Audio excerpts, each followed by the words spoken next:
Le groupe Dangote, rien que le nom, ça évoque un véritable titan industriel, partout sur le continent africain.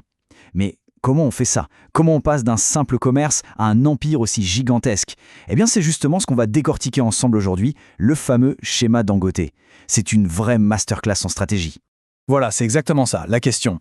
Comment bâtir un empire industriel en partant de pas grand-chose? La réponse, en fait, elle tient dans un plan d'action qui est incroyablement cohérent. C'est presque un manuel, un mode d'emploi, et c'est ce qu'on va regarder pas à pas. Alors, ce plan, il repose en gros sur 5 piliers. 5 étapes vraiment cruciales qui, une fois qu'on les met ensemble, ça crée une machine redoutable. Allez, on y va. On commence tout de suite par la décision qui a absolument tout changé. Voilà le point de départ. Tout commence par un virage à 180 degrés. Une décision stratégique radicale, vraiment. L'idée, c'est de dire « stop ». On arrête de juste acheter et revendre. Non, maintenant, on va produire nous-mêmes. On passe d'intermédiaire à créateur de valeur. C'est ça, la fondation de tout l'empire. Et regardez un peu cette chronologie. C'est assez parlant, non? On part d'une société de négoce classique en 81 pour arriver à un producteur ultra diversifié aujourd'hui. C'est un changement complet de mentalité. Fini la dépendance aux importations, fini le stress des taux de change.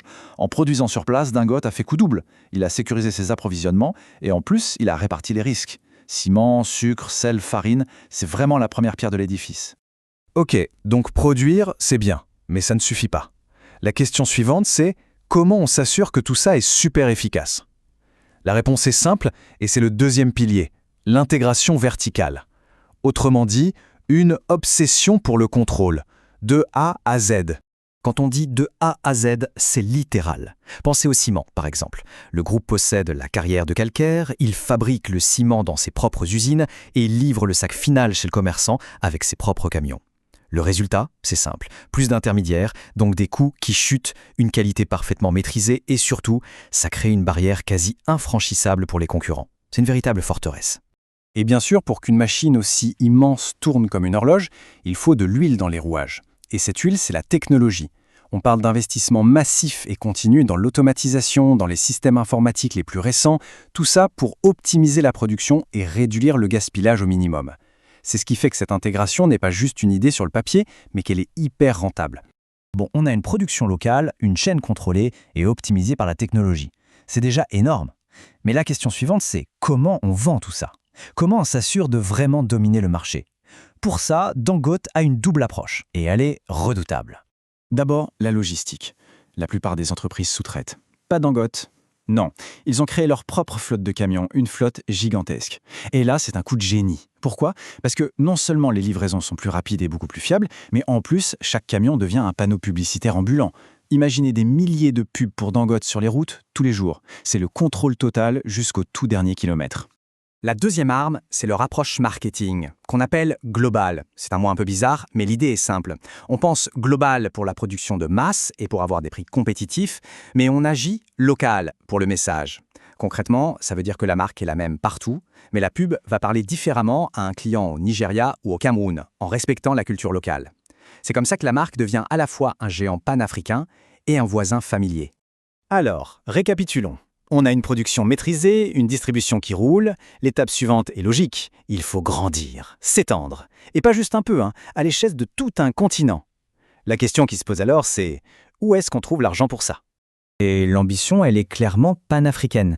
Ça a commencé au Nigeria, leur base, où ils sont devenus ultra dominants. Et puis, paf, l'expansion dans plus de 14 autres pays. Mais attention, ce n'est pas fait n'importe comment. C'est très méthodique. Ils créent des partenariats locaux, ils construisent des usines directement sur place. L'idée, ce n'est pas juste d'exporter des produits, c'est de s'implanter durablement.